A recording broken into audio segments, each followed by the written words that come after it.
महिलांमध्ये hormones change होतात. तो हार्मोन्स, पोट आणि त्वचा या तिघांचा काही संबंध आहे? हो, नक्कीच आहे. आयुर्वेदामध्ये पुन्हा असं सांगितलेलं आहे की जेवढा तुमचा कोठा शुद्ध असेल तेवढी स्किन तुमची निर्मळ आणि शुद्ध राहणार आहे. मी जनरली सजेस्ट करते की जेवढी तुम्हाला तहान असेल तेवढं तुम्ही कोमट पाणी, खूप पाणी पण पिऊ नका, नाहीतर ते शरीरावर, किडनीवर विशेषतः त्याचा लोड येतो. ताप हे इंद्रदेवालाही दुर्लभ होतं असं सांगितलेलं आहे. सो वेट लॉस मुळे त्वचा आणि हेअर्सवर परिणाम होतो. असे कॉम्बिनेशनचे पण अनेक पेशंट्स माझ्याकडे येऊन जातात. पोट खराब असेल तर तेव्हा सगळ्यात आधी त्वचेवर कुठले लक्षण दिसायला लागतात? नमस्कार, एमएलए टॉक शो मध्ये तुमचं मनापासून स्वागत आहे. मी आहे तुमची होस्ट अभिलाषा. फेसबुकवर सर्च करा एमएलए महाराष्ट्रीयन लेडीज असोसिएशन आणि लगेच जॉईन करा. सो आजचे आपले जे गेस्ट आहेत ते खरंच खूप स्पेशल आहेत. नॉन मेडिकल बॅकग्राऊंड मधनं येऊन सुद्धा त्यांनी मेडिकल मध्ये खूप मोठं करिअर बनवले आणि आज पुण्यामध्ये त्यांचं खूप मोठं नाव आहे. 2 क्लिनिक आहेत, एक पिंपळे सौदागर आणि एक चिखली प्राधिकरणला. गेल्या 15 वर्षापासून या फील्डमध्ये आहेत आणि ब्रँड नेम आहे प्रणव आयुर्वेदिक पंचकर्म. सो स्वागत करूया डॉक्टर प्रीती देशमुख यांचं एमएलए टॉक शो मध्ये. मॅम, मनापासून स्वागत आहे. नमस्कार. कसं वाटतं मॅम इकडे येऊन? खूप आनंद होतोय. खरं तर महाराष्ट्र लेडीज असोसिएशन सोबत मी 2 वर्षापासून संलग्न आहे हो. आणि त्यांच्या सगळ्या ऍक्टिव्हिटीज देखील खूप इन्स्पायरिंग आणि अशा आहेत. तर मी प्रत्येक मीटला, जेव्हा आता हा पॉडकास्ट असो किंवा आधी ॲज अ चीफ गेस्ट म्हणून पण येऊन गेले, तर त्या ऍक्टिव्हिटीजमध्ये सहभाग घेणं, त्याच्यातून मी स्वतः देखील इन्स्पायर होते आणि इतरांना मोटिवेट करण्याची माझी पण प्रेरणाशक्ती वाढते. थँक्यू मॅम, प्रत्येक वेळेस सपोर्ट करण्याबद्दल आणि ऍक्टिव्हली पार्टिसिपेट करण्याबद्दल. कारण एवढा मोठा ब्रँड एमएलए सोबत काम करतोय किंवा आम्ही तेवढा ट्रस्ट तुमचा गेन केलाय असं मला वाटतं. थँक्यू सो मच, तुम्ही आज इकडे आलात. आजचा विषय खूपच सुंदर आहे तुम्ही जो निवडलाय आणि आजच्या काळाची गरज की प्रत्येकीला सुंदर दिसायचंय, प्रत्येकीला आपल्या त्वचेची काळजी आहे आणि त्यासाठी अनेक महागडे क्रीम्स म्हणा किंवा अनेक महागडे फेशियल करतात. पण त्या त्वचेची काळजी आतून किंवा रूट पासून कशी घेतली पाहिजे हे आज आपण प्रणव आयुर्वेदिक कडनं शिकूया. सो मॅम, खरंच म्हणजे त्वचेवरून पोटाच्या आरोग्याची माहिती कळते का? हो, त्वचेवरून नक्कीच पोटाची काळजी कशी घ्यायची ती कळते. आपलं हे जे पोट आहे, ठीक आहे, त्याच्यामध्ये अग्नी किंवा पचनशक्ती आपण म्हणू, ठीक आहे, तर ती त्वचेद्वारे रिफ्लेक्ट होत असते. त्याचं मी आता थोडं सविस्तर सांगणार आहे. Skin is the mirror of our internal health किंवा गट हेल्थ आपण म्हणू. बरोबर. ठीक आहे. जेव्हा आपण अन्न खातो त्या अन्नाचं पचन होतं आणि मग त्याचे वेगवेगळ्या धातूंमध्ये रूपांतर होतं. बरोबर. आयुर्वेदामध्ये 7 धातू सांगितलेले आहेत. बरोबर. रस, रक्त, मांस, मेद, अस्थि, मज्जा आणि शुक्र. त्याच्यापैकी 3रा जो धातू आहे मांस, मसल, त्याच्यापासून पुढे त्वचा ही तयार होते. बरोबर. जेव्हा आपला अग्नी विस्कळीत होतो किंवा पचनशक्ती बिघडते तेव्हा आपल्या शरीरात आम किंवा विषारी घटक साठायला लागतात आणि मग तो जो काही विषारी आम आहे किंवा साठायला लागतात तर त्याचं रूपांतर हळूहळू विषारी वायू आणि टॉक्झिन्स मध्ये होतं, जे रक्तात मिसळतात. आणि मग जेव्हा रक्तात मिसळले जातात त्याच्यानंतर मग रक्ताची दुष्टी होते आणि असं हे दूषित झालेलं रक्त आपल्या रक्ताभिसरण थ्रू त्वचेपर्यंत येऊन पोहोचतं आणि त्वचेपर्यंत येऊन पोहोचल्यानंतर मग त्वचेवर पिंपल्स, डार्क सर्कल्स, पिगमेंटेशन अशा स्वरूपात ते व्यक्त होताना दिसतं. असे मी अनेक पेशंट्स देखील केलेले आहेत की जेव्हा मी पोटाशी निगडीत समस्यांना ट्रीट करते तेव्हा त्यांच्या स्किनवर ते पॉझिटिव्हली रिफ्लेक्ट होतं. तसं मी एक 28 वर्षाची तरुणी, IT इंजिनियर, तर तिला वारंवार चेहऱ्यावर लाल चट्टे येणं आणि आग होणं असं होत होतं. जेव्हा मी तिची हिस्ट्री घेतली सविस्तर तेव्हा लक्षात आलं की तिचं गॅसेस, अपचन वगैरे असं लक्षण होतं आणि तिच्या खाण्यामध्ये बरंचसं जंक फूड स्वरूपात होतं, कारण ती घरून डब्बा घेऊन जात नव्हती, सगळं काही ऑफिसमध्येच जंक फॉर्ममध्ये खात होती आणि त्याच्यामुळे तिची पचनशक्ती मंदावलेली होती आणि नाडी परीक्षण आणि हे सगळं करून मग मी तिला त्याप्रमाणे औषधं दिले, म्हणजे पचनशक्ती तिची सुधारली आणि साधारणतः 3 आठवडे ते 1 महिन्यातच तिचा चेहरा, म्हणजे जे काही लाल चट्टे आलेले होते, रॅशेस आलेले होते, जळजळ होत होती, ती पूर्णपणे थांबली. सो बद्धकोष्ठता आणि त्वचेचा ग्लो यामध्ये काही संबंध असतो का? हो, नक्कीच आहे. बद्धकोष्ठता म्हणजेच कॉन्स्टिपेशन हा त्वचेचा ग्लो हिरावून घेणारा मोठा प्रॉब्लेम आहे किंवा शत्रू आहे आपण असं म्हणूया. तर जेव्हा त्वचे जे प्रॉब्लेम्स असणारे पेशंट्स येतात, साधारणतः स्किन प्रॉब्लेम्सचे जेव्हा आम्ही डिटेल केस हिस्ट्री घेतो तेव्हा लक्षात येतं की बद्धकोष्ठता किंवा कॉन्स्टिपेशन हा मुख्य प्रॉब्लेम आढळलेला आहे. तर जेव्हा अन्न व्यवस्थित पचत नाही, शरीरात आम किंवा टॉक्झिन साठायला लागतात, मळ सडू लागतो, ते जे काही दूषित वायू किंवा टॉक्झिन्स आहेत ते रक्तात मिसळले जातात आणि मग त्याच्यानंतर हळूहळू ते वरच्या दिशेने, म्हणजे अपान वायू जो आहे, जो तो वरच्या दिशेने येऊन मग त्वचे थ्रू त्याचं रिफ्लेक्ट व्हायला लागतं. तर तेव्हा त्वचा ॲज अन एक्सक्रिटरी ऑर्गन म्हणून आपण म्हणजे ऍक्ट करायला लागते.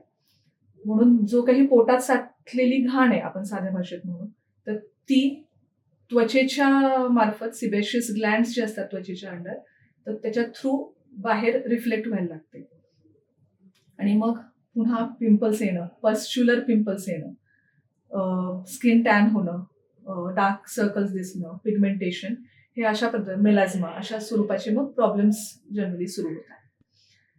तर ह्या संदर्भात मला एक उदाहरण नक्कीच द्यावंसं वाटेल. एक साधारणतः 16 ते 18 वर्षाची तरुणी होती. तर 2 वर्षापासून साधारणतः ती खूप महागड्या क्रीम्स आणि असं सगळं काही लावत होती. पण तरी देखील ते फक्त डाग जे आहे ते फिक्के होत होते तिचे चेहऱ्यावर असलेले, पण मुळापासून काही जात नव्हते.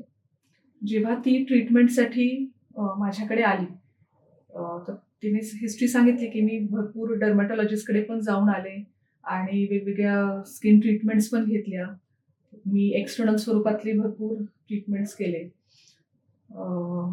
तर तेव्हा मला लक्षात आलं, म्हणजे नाडी परीक्षण आणि तिची हिस्ट्री घेऊन, की तिच्यामध्ये 2 ते 3 दिवसाआड तिचं पोट साफ होत होतं. म्हणजे बद्धकोष्ठतेचा, कॉन्स्टिपेशनचा हा खूप मोठा प्रॉब्लेम तिच्यामध्ये मला लक्षात आला. आणि जसे मग मी पोट साफ होण्याशी रिलेटेड सुरुवातीला औषधं सुरू केले, तर 2-3 आठवड्यातच तिच्या चेहऱ्यावरचे ते डाग कमी व्हायला लागले आणि त्वचेवर ग्लो येण्यासाठी सुरुवात झाली. आणि पुढे ती पेशंट जी आहे म्हटली की मला अशा पद्धतीचा बद्धकोष्ठतेचा त्रास पुन्हा पुन्हा व्हायला नको, म्हणून काही पंचकर्म स्वरूपात ट्रीटमेंट आहेत का, तर त्याही तुम्ही सुचवा. तर म्हणून मग तेव्हा आपण विरेचन आणि बस्ती अशाही स्वरूपातल्या ट्रीटमेंट्स तिच्यामध्ये केल्या होत्या. आणि आत्ताही त्या पेशंट संपर्कात आहे, त्यांच्या फॅमिली मेंबर्सला घेऊन येत आहेत. तर खूप धन्यवाद अशासाठीच मानतात की मुळातला जो पोटातला प्रॉब्लेम आहे बद्धकोष्ठतेचा, तुम्ही सॉल्व्ह केल्यामुळे आज माझी त्वचा इतकी टवटवीत आणि छान दिसते आहे म्हणून. सुपर सुपर मॅम, आजचा विषयच खूप सुंदर आहे की त्वचा सांगते पोटाचं रहस्य. पोटामध्ये काय आहे आणि आपण काय करतो की सुपरफिशियल आपण स्किनला वेगवेगळ्या क्रीम अप्लाय करत राहतो. सो जेव्हा पोट खराब असेल तर तेव्हा सगळ्यात आधी त्वचेवर कुठले लक्षण दिसायला लागतात? खरं तर आपली त्वचा एक खूप मोठं संकेत आहे. मी जसं सुरुवातीला म्हटलं की skin is the mirror of our internal health.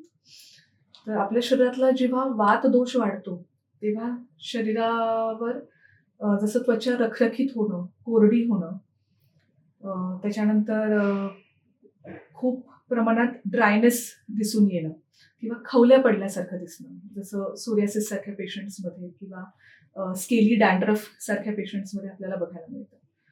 त्यानंतर जेव्हा पित्त वाढतं तेव्हा अंगावर जशी लाल पुरळं दिसायला लागतात, अंगावर रॅशेस यायला लागतात, त्या ठिकाणी आग होते, जळजळ जाणवते. आणि जेव्हा कफ दोष वाढतो तर तेव्हा साधारणतः शरीरावर किंवा चेहऱ्यावर प्रामुख्याने टी झोनमध्ये तेलकटपणा दिसणं किंवा सूज येणं बरं. अशा स्वरूपातली लक्षणं आपल्याला बघायला मिळतात. हम्म. तर अशाही काही पेशंट्सच्या संदर्भात मला सांगायचं आहे. तर एक रुग्ण होती जी हिस्ट्री देताना पर्टिक्युलरली मला सांगत होती की जेव्हा मी वडापाव किंवा पावभाजी सारखे पदार्थ खायचे तर 2 तासातच माझ्या चेहऱ्यावर अंगावर लालसरपणा किंवा रॅशेस यायला सुरुवात होत जायची. हम्म. तर याच्यावरून तिच्या पित्त वाढलेलं आहे आणि तो पहिला संकेत आहे की आता तिची त्वचा बिघडणार आहे हे तेव्हाच लक्षात यायला सुरुवात होत होती. म्हणून मग ती लगेचच स्किन ट्रीटमेंट किंवा एक्सटर्नल काही ट्रीटमेंट स्टार्ट करून देत होती. पण तिथून पुढे जसं तिचे रॅशेसचा प्रॉब्लेम हा निदर्शनास आला मग आपण पित्तावरची ट्रीटमेंट करून इफेक्टिव्हली तिचा हा जो त्रास होता हा मुळापासून घालवण्याचा आपण प्रयत्न. सुपर. सो महिलांमध्ये हार्मोन्स चेंज होतात. सो हार्मोन्स, पोट आणि त्वचा या तिघांचा काही संबंध आहे का? हो, नक्कीच आहे. महिलांचे आरोग्य हे त्यांची मासिक पाळी आणि हॉर्मोनचे संतुलन याच्यावर अवलंबून हो. असतं. जेव्हा पचन प्रक्रिया बिघडते तेव्हा हॉर्मोन्सचे असंतुलन होते. जसं आपण पीसीओडी, पीसीओएस सारख्या केसेसमध्ये बघतो. तर तेव्हा विशेषतः जॉ लाईनच्या तिथे मोठे पश्युलर पिंपल्स किंवा गाठीसारखे पिंपल्स येतात. त्याच्यानंतर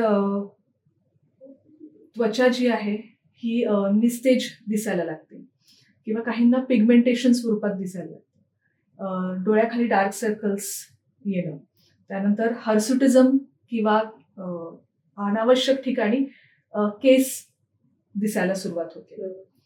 तर हे साधारणतः हॉर्मोनल चेंजेस आपल्याला त्वचेच्या मार्फत व्यक्त होताना दिसतात. आता याच्या मुळाशी जसं सांगितलं की पोट, त्वचा आणि हॉर्मोन. तर जेव्हा आपला अगेन अग्नी डिस्टर्ब होतो किंवा डायजेस्टिव्ह फायर जो आहे तो डिस्टर्ब होतो आणि त्याच्यामुळे हॉर्मोनचे असंतुलन आणि त्वचेवर त्याचं रिफ्लेक्शन. ठीक आहे. आता याही संदर्भात एक खूप सुंदर उदाहरण माझ्याकडे आहे. साधारणतः एक अगेन 28 ते 30 वर्षांच्या वयोगटातली एक लेडी माझ्याकडे ट्रीटमेंटसाठी आली होती. तर तिच्याकडे बघूनच ती पीसीओएसची असावी हे मला लक्षात आलं. तिच्या जॉ लाईनवर खूप मोठे मोठे पिंपल्स आलेले होते आणि ती ऍक्च्युली आली माझ्याकडे स्किन ट्रीटमेंटच्या दृष्टिकोनातून.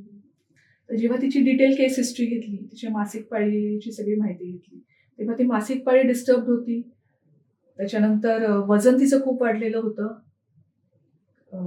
आणि तिचं पचन व्यवस्थित होत नव्हतं, पोट व्यवस्थित साफ होत नव्हतं. असे अनेक हॉर्मोनल इम्बॅलन्स, पोटाशी निगडीत आणि त्वचेशी निगडीत असे प्रॉब्लेमचं कॉम्बिनेशन तिच्यामध्ये दिसत होतं. तर आता ह्यावेळी मग ट्रीट करताना सगळ्यात पहिले मुळाशी पोटाला ट्रीट करावं लागलं. तिथून बद्धकोष्ठतेचा प्रॉब्लेम दूर केला आणि साधारणतः 2 ते 3 महिन्यातच तिची मासिक पाळी रेग्युलर झाली आणि मग तिथून तिच्या चेहऱ्यावर जे पिंपल्स, जे गाठीदार येत होते ते पूर्णपणे कमी झाले आणि कायमचे येणे बंद झाले. तर याही पेशंटनी त्याच्यानंतर तिचं लग्नही जुळलं आणि तिने कन्सेप्शनही लवकर झालं. त्याच्यात ती आनंदात इतकी की मी आली होती स्किन ट्रीटमेंटसाठी, पण तुम्ही माझ्या पोटावर ट्रीटमेंट केली आणि माझा पीसीओडी जो हॉर्मोनल इम्बॅलन्सचा प्रॉब्लेम होता तोही ट्रीट केला आणि त्याच्यामुळे आता माझं पुढचं आयुष्य खूप सोयीस्कर आणि सुखरित्या चाललं आहे. सो आता सध्या आहे ना प्रत्येक जण गट हेल्थवर काम करतो. तर गट हेल्थ म्हणजे काय आणि त्यामुळं त्वचेवर खरंच परिणाम होतो का? हो, गट हेल्थ जे आहे अगेन आयुर्वेदानुसार आपण त्याला गट स्किन ऍक्सिस असंही म्हणतो. कोठा आणि आपली अग्नी ही जी आहे याचा गट हेल्थ जवळचा संबंध आहे. जेव्हा पचनशक्ती आपली व्यवस्थित असते, कोठा व्यवस्थित असतो, तेव्हा पचनशक्ती व्यवस्थित असते. त्याचप्रमाणे आपले आरोग्य देखील आपल्या पोटावर किंवा गट हेल्थवर अवलंबून आहे. आयुर्वेदामध्ये एक सुंदर व्याख्या आरोग्याबद्दल दिलेली आहे. समदोषः समाग्निश समधातू मलक्रिया प्रसन्न आत्म इंद्रिय मनः स्वस्थ इत्यभिधीयते. म्हणजे ज्यांचं मल उत्सर्जनाची क्रिया अग्नी सम आहे किंवा समस्थितीत आहे आणि त्यांचीच त्वचा ही निरोगी आणि प्रसन्न राहू शकते, अशा व्यक्तीला आपण निरोगी असं म्हणतो. तर जेव्हा पोट साफ होण्याची प्रक्रिया व्यवस्थित होते आहे तेव्हा आपला कोठा व्यवस्थित राहतो. त्याच्यामुळे त्वचा जे काही टॉक्झिन्स आहेत ते त्वचेच्या खाली साठत नाही आणि त्याची अभिव्यक्ती वेगवेगळ्या आजारांच्या स्वरूपात होत नाही. तर अशा स्वरूपात साधारणतः म्हणजे गट हेल्थचं महत्व आहे. आयुर्वेदामध्ये पुन्हा असं सांगितलेलं आहे की जेवढा तुमचा कोठा शुद्ध असेल तेवढी स्किन तुमची निर्मळ आणि शुद्ध राहणार आहे. तर जेव्हा अग्नी व्यवस्थित असेल त्याच्यापासून 2 प्रकारचे पचन आपल्या शरीरात चालू असतं. एक असतं स्थूल पचन, दुसरं आहे सूक्ष्म पचन. तर जे स्थूल पचन आहे मॅक्रो डायजेशन आणि दुसरं मायक्रो डायजेशन. तर मायक्रो डायजेशन मध्ये मग रसापासून रक्त, रक्तापासून मांस, मांसापासून त्वचा ही तयार होत असते आणि मग त्याच्यापासून जर निर्मळ असं अन्नरस तयार होत असेल तर त्याच्यापासून त्वचा देखील साईप्रमाणे मऊ, निर्मळ, तजेलदार अशी होणार आहे. एक योग शिक्षिका माझ्याकडे आल्या होत्या खरं तर त्यांना मी डिटेल जेव्हा आपण केस हिस्ट्री घेत असतो त्यांना विचारलं की तुम्ही आहारात कसं हे ठेवता म्हणून. तर त्या म्हटल्या की मी आहार म्हणजे माझा एकदम हलका असतो, सात्विक असतो. बरोबर. आणि त्याप्रमाणे मी घेते आणि त्याच्यामुळे मग त्यांच्याकडे बघता क्षणीच आपण म्हणतो ना एखादं तेजपुंज व्यक्ती आपल्याकडे आलेला आहे तर असा तो ग्लो त्यांच्या चेहऱ्यावर मला जाणवत होता. आणि तो ग्लो जेव्हा मी एक्सपिरियन्स केला आणि मग मी देखील त्या ग्लोकडे बघून इन्स्पायर झाले आणि आहाराचं हे घेतलं आणि त्याच्यावरून मग लक्षात आलं की गट हेल्थ जो आहे जर तुम्हाला प्रत्येकालाही व्यवस्थित ठेवायचा असेल तर मुळाशी त्याची अग्नी आहे, तुम्ही काय आहार घेत आहात तोही आहे. तर ट्रीटमेंटच्या दृष्टिकोनातून आहार, गट हेल्थ, त्वचा यांचा देखील जवळचा संबंध आहे. तर अशा आपण म्हणतो की बऱ्याच वेळा डॉक्टर पेशंटला बरेचसे काही सल्ले देत असतात किंवा सांगत असतात किंवा शिकवून जातात, पण कधी कधी येणारे पेशंट्स देखील इन्स्पायर करून जातात, बरंचसं काही सांगून जातात, शिकवून जातात. बरोबर. खूप सुंदर, खूप सुंदर तुम्ही सांगितले. सो त्वचा निरोगी राहण्यासाठी जसं तुम्ही त्यांच्याकडनं मंत्र घेतलाय तसं आपण रोजच्या आहारामध्ये काय बदल करायला पाहिजे? खूपच सुंदर प्रश्न आहे. खरं तर आहार जेवढा आपला निरोगी असेल तेवढं आपलं शरीर निरोगी राहणार आणि आपली त्वचा निरोगी राहणार. Skin is the mirror of our internal health. तसंच जर अयोग्य आहार असेल तर त्वचा देखील अयोग्य किंवा वेगवेगळे आजार त्याच्यावर दिसतील आणि वेगवेगळे आजार शरीराला देखील संभवतील. तर सगळ्यात पहिलं जर तुम्ही बदल आणायला पाहिजे ते म्हणजे सकाळी उठून रोज कोमट पाणी पिणं. बरं, ठीक आहे. मी जनरली सजेस्ट करते की जेवढी तुम्हाला तहान असेल तेवढं तुम्ही कोमट पाणी प्या. ठीक आहे. खूप पाणी पण पिऊ नका, नाहीतर ते शरीरावर, किडनीवर विशेषतः त्याचा लोड येतो. कोमट पाणी पिल्याने आपली पचनशक्ती चांगली राहते. त्याच्यानंतर तुम्ही जे आहे रोज ताजी फळं आणि सीझनल फ्रुट्स आणि व्हेजिटेबल्स खा. त्यांनी न्यूट्रिएंट्स आणि पोषक तत्व भरपूर स्वरूपात मिळतात. जी फळं सालीसकट खाणं शक्य आहे ती सालीसकट खावी अशी मी सजेस्ट करते, कारण बऱ्याचशा फळांच्या, भाज्यांच्या सालींमध्ये न्यूट्रिएंट्स असतात. जे त्वचेच्या दृष्टिकोनातून खूप महत्वाचे आहे. त्याचप्रमाणे तुम्ही आहारात साजूक तूप ठेवा. तर साजूक तूप ठेवल्याने अगेन आतडे जे आहेत किंवा आतून जी आपली त्वचा आहे ती मऊ होण्यासाठी मदत होते आणि त्याच्यामुळे त्वचा देखील तजेलदार आणि मऊपणा येण्यासाठी मदत होते. त्याच्यानंतर आहार वेळेवर घ्या. ठीक आहे, त्यांच्या वेळा सांभाळा. आहारामध्ये मसाल्यांमध्ये विशेषतः धने, जिरे, बडीशोप आणि हळद यांचा समावेश करा. म्हणजे तुमची पचनशक्ती व्यवस्थित राहील, अग्नी समस्थितीत राहायला मदत होईल आणि त्वचा तुमची निरोगी आणि तजेलदार राहायला मदत होईल. तर याच्यासाठी पण एक अगेन उदाहरण स्वरूपात मी सांगते. एक पेशंट येत होती जी नेहमी तिच्या खाण्यामध्ये म्हणजे हिस्ट्री जेव्हा आपण घेतो तर खाण्यामध्ये जंक फूड, साखर, मैदा ह्यासारखे पदार्थ खूप ती इन्क्लूड करत होती. तर तिच्या चेहऱ्यावर विशेषतः अगेन जॉ लाईनच्या तिथे आणि टी झोनच्या तिथे भरपूर प्रमाणात पिंपल्स. तर ह्या पिंपल्समुळे मग तिला चेहरा देखील आरशात बघावासा वाटत नव्हता. मग तशा केसमध्ये जेव्हा ती आली, मग तिची जेव्हा डिटेल केस हिस्ट्री घेतली तर रोजच्याच नाश्त्यामध्ये किंवा जेवणामध्ये पिझ्झा, बर्गर, कोल्ड ड्रिंक्स हे ती घेत होती आणि त्याच्यामुळे तिची सगळी पचनशक्ती मंदावलेली होती. गॅसेस, पोट फुगणे असे सगळे प्रॉब्लेम्स क्रिएट झालेले होते. म्हणून जेव्हा तिचं हे जंक फूड आपण घेणं थांबवलं आणि त्याच्यानंतर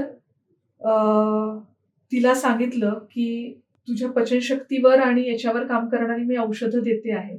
साधारणतः 3 ते 4 आठवड्यातच तिच्या चेहऱ्यावर म्हणजे पिंपल्स तर कमी झालेच, प्लस एक सतेजपणा निर्माण झाला. तर हा अनुभव जेव्हा तिने एक्सपिरियन्स केला तेव्हा ती म्हटली की आयुर्वेद खरंच मॅजिकल आहे आणि हा जो मॅजिकल एक्सपिरियन्स आहे तिने अनेक तिच्या मैत्रिणींसोबत शेअर केला आणि त्याच्यामुळे एक पॉझिटिव्हिटी जी स्प्रेड झाली, तो जो पेशंटला बरं केल्यानंतरचा जो मिळणारा आनंद आहे तर तोही मला खूप चांगल्या पद्धतीने या पेशंटकडून अनुभवण्यात आला. सो पोटातील चांगल्या बॅक्टेरिया ह्या गुड गट बॅक्टेरिया आपण असं म्हणतो, तर त्यांनी त्वचेला फायदा होतो. हो, जो गुड बॅक्टेरिया आहे त्याला खरं तर आयुर्वेदामध्ये असं डायरेक्टली नामकरण असं काही केलेलं नाहीये, पण त्याला आपण सूक्ष्म पोषक जीवाणू असं म्हणू शकू किंवा कृमी असं आयुर्वेदामध्ये एक कन्सेप्ट आहे की ज्या अन्न पचवण्यासाठी मदत करतात. अन्न शरीरातलं किंवा मळ सडू देत नाही, त्याच्यामुळे मग विषारी टॉक्झिन्स, त्याच्यापासून विषारी वायू तयार होणं किंवा रक्तातली उष्णता वाढणं हे कंट्रोलमध्ये राहतं. याचं उत्तम उदाहरण म्हणून जे आहे तर ताक हे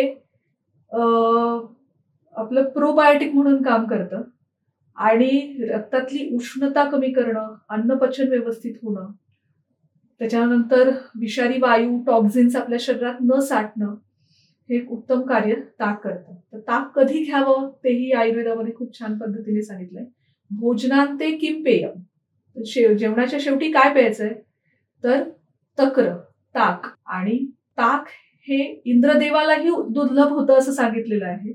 ते आपल्याला भूलोकामध्ये किंवा आपल्या पृथ्वीवर आपल्याला ते इझिली अवेलेबल आहे, ज्याचा आपण नक्कीच वापर करून घेऊ शकतो आहोत आणि आपलं गुड बॅक्टेरिया वाढवून त्वचेचं आरोग्य सतेज कांती करणारं बनवू शकतो आहोत. त्याचबरोबर ज्यांना मी ताक म्हणून औषध वापरलं अशा एक पेशंटचं मी म्हणजे उदाहरण देऊ इच्छिते.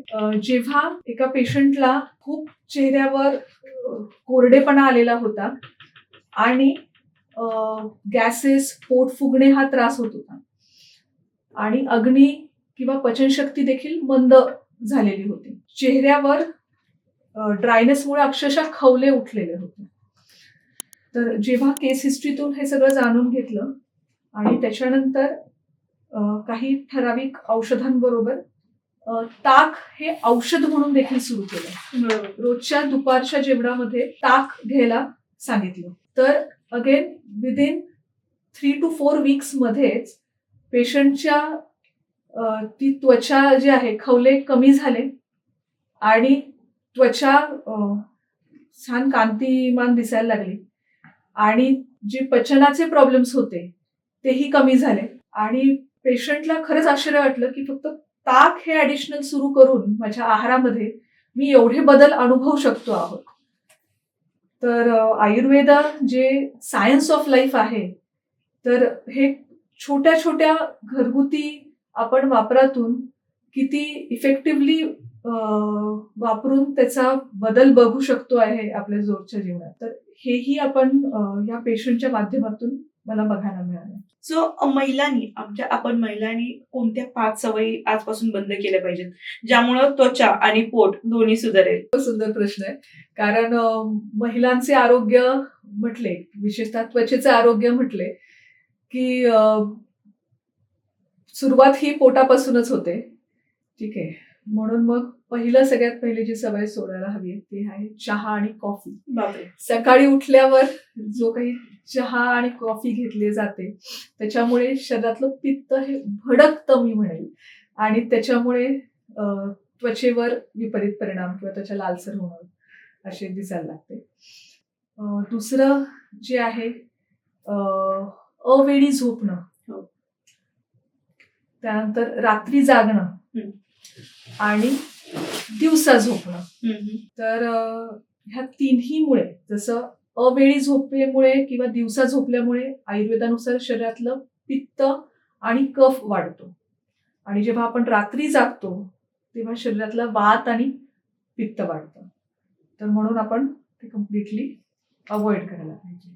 म्हणजे सहसा मी सजेस्ट करत असते की तुम्ही संध्याकाळचं जेवण विशेषतः 9च्या आत किंवा आयुर्वेदानुसार जर सांगायचं झालं तर सूर्यास्ताच्या आत व्हायला पाहिजे आणि सकाळी उठणं साधारणतः सूर्योदयाच्या आत व्हायला पाहिजे.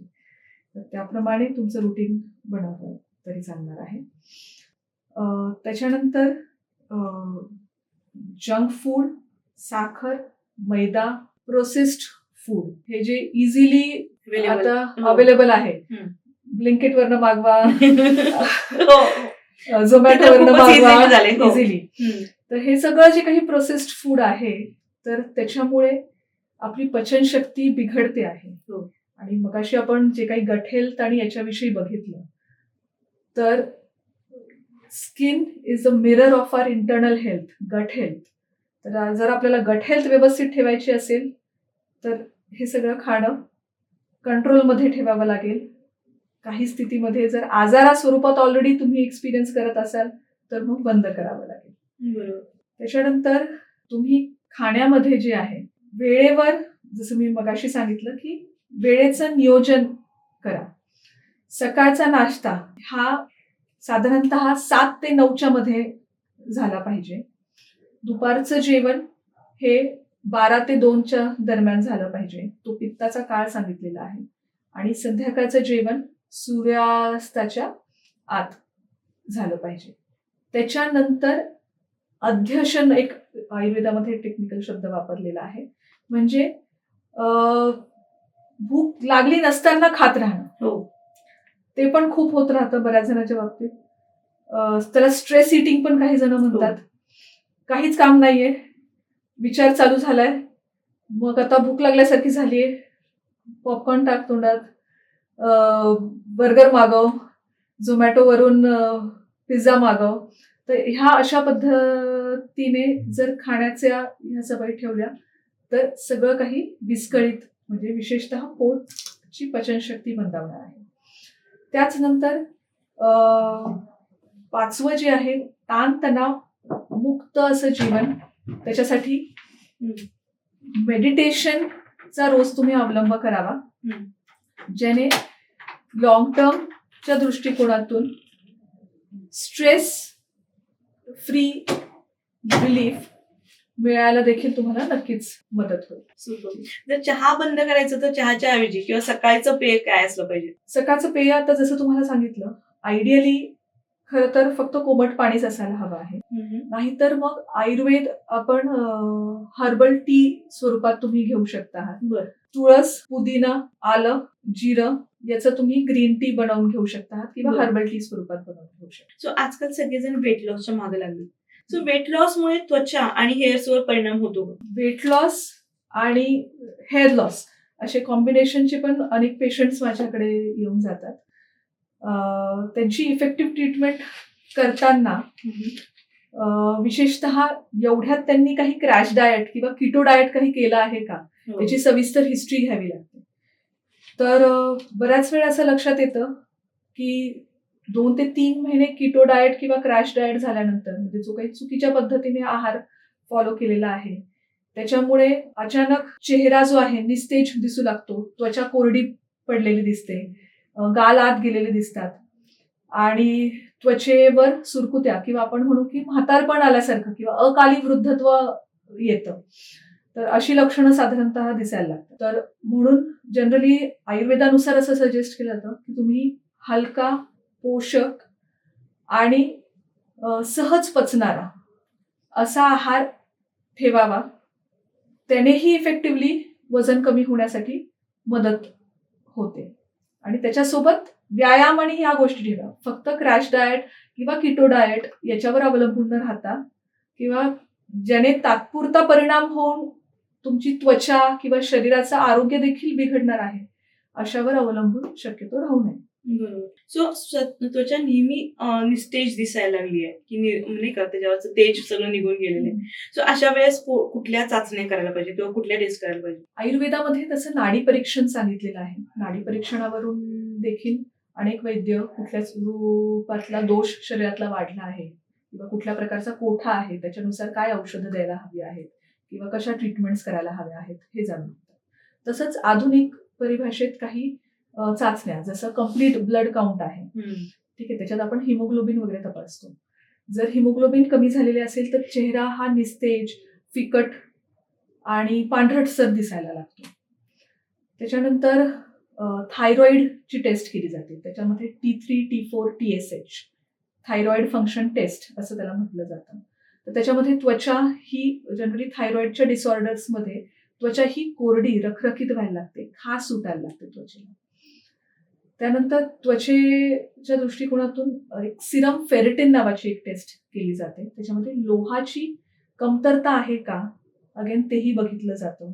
त्याच्यामुळे ही त्वचा निस्तेज कोरडी दिसायला लागते. आणि सगळ्यात महत्वाच्या ज्या आत्ताच्या टेस्ट आहेत की व्हिटॅमिन B12 आणि व्हिटॅमिन D3 येणाऱ्या प्रत्येक पेशंटची जरी टेस्ट केली तरी व्हिटॅमिन B12, D3 हे कमी झालेलं दिसतं.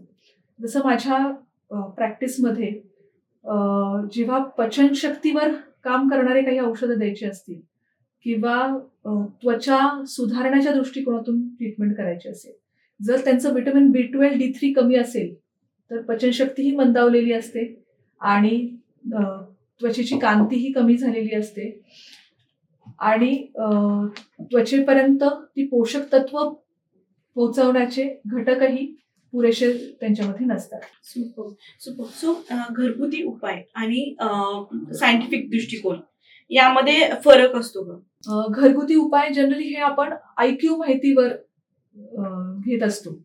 जसं युट्यूबवर काही जणी बघतात की चेहऱ्याला हळद आणि दूध लावलं तर लगेच मी गोरी होईल आणि हे किंवा असंच मी एक उदाहरण देऊ इच्छिते. एक युट्यूबवर एका मुलीने बघितलं की लिंबाचा रस आणि बेकिंग सोडा हा चेहऱ्यावर लावला तर त्वचा चांगला उजळ होण्यासाठी मदत होते. पण तिने कुठल्याही डॉक्टरांकडे जाऊन म्हणजे माझी स्किन टाईप कुठला आहे, मला ते सूट होईल की नाही हे न विचारता लावलं तर तिचा चेहरा जो आहे हा पूर्ण काळवंडला, भाजल्यासारखा झाला आणि अक्षरशः जळजळ होत होती तिला. तर अशा वेळी म्हणजे हे झालं IQ माहितीवर हो. हे झाले घरगुती उपायांवर किंवा चेहऱ्याला मुलतानी माती लावणं आणि असं. हो. तर याच्यातला हा जो काही वैज्ञानिक दृष्टिकोन आहे, हम्म. म्हणजे आयुर्वेद हा वैज्ञानिक दृष्टिकोनातूनच त्वचेचे प्रॉब्लेम्स ट्रीट करतो. म्हणजे सगळ्यात पहिले तिची प्रकृती काय आहे, तर ती होती पित्त प्रकृतीची. हम्म. त्याच्यामुळे पित्त वाढवणारं असं त्वचेवर काही लावलं गेलं तर त्वचेच्या खाली असलेलं जे काही भ्राजक पित्त आहे किंवा त्वचेतील पित्त आपण म्हणू, तर ते एकदम एनहान्स किंवा ॲग्रेवेट होऊन आलं आणि त्याच्यामुळे ती त्वचा काळवंडली किंवा लाल होऊन आली आणि त्याच्यामुळे तिचा चेहऱ्याचा ग्लोच पूर्ण निघून गेला. हम्म. तर तिच्या स्किन टाईप न लक्षात घेता, हम्म. गट टाईप प्रकृती न लक्षात घेता जी काही तिने घरगुती उपायानुसार तिने उपाय करून बघितला, तर तो तिच्या चेहऱ्यावर बेतला आपण असं बरोबर. म्हणू शकू. हो. तर म्हणूनच कुठलीही त्वचेची काळजी घेताना किंवा काही उपाय करताना नेहमी घरगुती उपाय जरी आपल्याला माहिती असले तरी ते आयुर्वेद वैद्याच्या किंवा डॉक्टरांच्या सल्ल्याने, ज्यांना वैज्ञानिक दृष्टिकोन व्यवस्थित माहीत आहे, तुमचं गट टाईप, स्किन टाईप, त्याच्यानंतर त्वचेची तुमची आतापर्यंतची स्थिती ज्यांना माहिती आहे, तर त्यांच्याकडूनच तुम्ही व्यवस्थित मार्गदर्शन घ्यावे. Super super. सो सुंदर त्वचा हवी असेल तर पोट सांभाळा या विज्ञानामागं तुम्ही काय बोलाल, तुम्ही काय सांगाल यासाठी? आयुर्वेदामध्ये एक सुंदर श्लोक आलेला आहे खरं तर.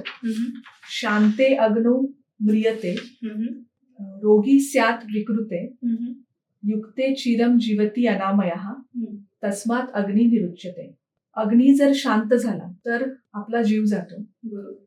जर तो समस्थितीत राहिला तर आपण निरोगी आणि दीर्घायुषी होतो. जर त्याच्यामध्ये विकृती आली त्या अग्नीमध्ये किंवा तो त्याच्यामध्ये इम्बॅलन्स आला तर त्वचा जी आहे किंवा आपलं शरीर जे आहे ते आजारी स्वरूपात बनतं, म्हणजे निस्तेज आणि काळवंडतं. आणि अशाप्रमाणे अग्नी जेव्हा समस्थितीत असते तेव्हा आपली पचन स्थिती व्यवस्थित राहते.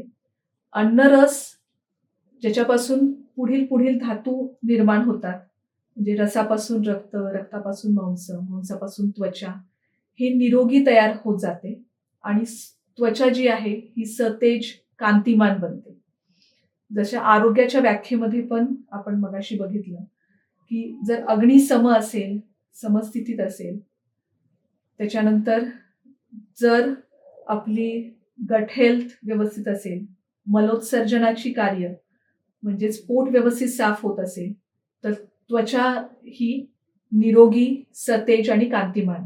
आज कोणाला नकोय ग्लोईंग फेस? बरोबर. लग्नासाठी जरी कुठे आपण बघायला गेलो तर प्रत्येक मुलाला ही अपेक्षा असते की मला गोरी सुंदर बायको हवी आहे. गोरी गोरी पान फुलासारखी छान, दादा मला एक महिनी आण. हे जनरेशन्स टू जनरेशन्स हे वाक्य चालत आलेलं आहे आणि आजही ते तितकंच खरं आहे. म्हणून प्रत्येक स्त्री, प्रत्येक महिला ही स्वतःची त्वचा ही सुंदर आणि निरोगी करण्यामागे लागलेली आहे. तर म्हणून मला प्रत्येक स्त्रीला, महिलेला सांगणं हेच असेल की जर त्वचा ही निरोगी बनवायची असेल तर पहिले स्वतःच्या पोटाकडे लक्ष द्या, पोटाचं आरोग्य सांभाळा, गट हेल्थकडे लक्ष द्या.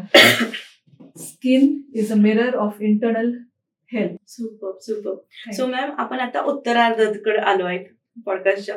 एक छोटासा रॅपिड फायर राऊंड असणार आहे तुमच्यासाठी. सो थोडं फास्ट तुम्हाला आन्सर द्यावे लागेल. ओके. सो हेल्दी स्किन की हेल्दी गट, आधी काय? Healthy gut. प्रोबायोटिक की सप्लिमेंट्स? प्रोबायोटिक. घरगुती ताक की एनर्जी ड्रिंक? घरगुती ताक. फ्रुट्स की पॅकेज ज्यूस? फ्रुट्स, ताजी फळं. येस. अर्ली डिनर की late night snacking? Early dinner. Sugar की fried food? Nothing. Okay. Hydration की expensive skin care? Hydration. Okay. So ma'am, खूप सुंदर तुम्ही आन्सर दिलेत. एक छोटासा थॉट आहे, जर त्वचेला बोलता आला असतं तर ती सर्वात आधी तुम्हाला कोणती तक्रार करेल? माझ्या पोटाकडे लक्ष द्या. सुपर.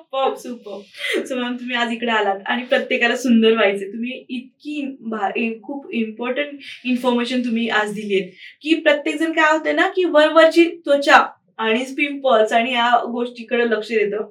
पण त्याचा मूळ काय आहे? पोटापासून त्याचं मूळ आहे.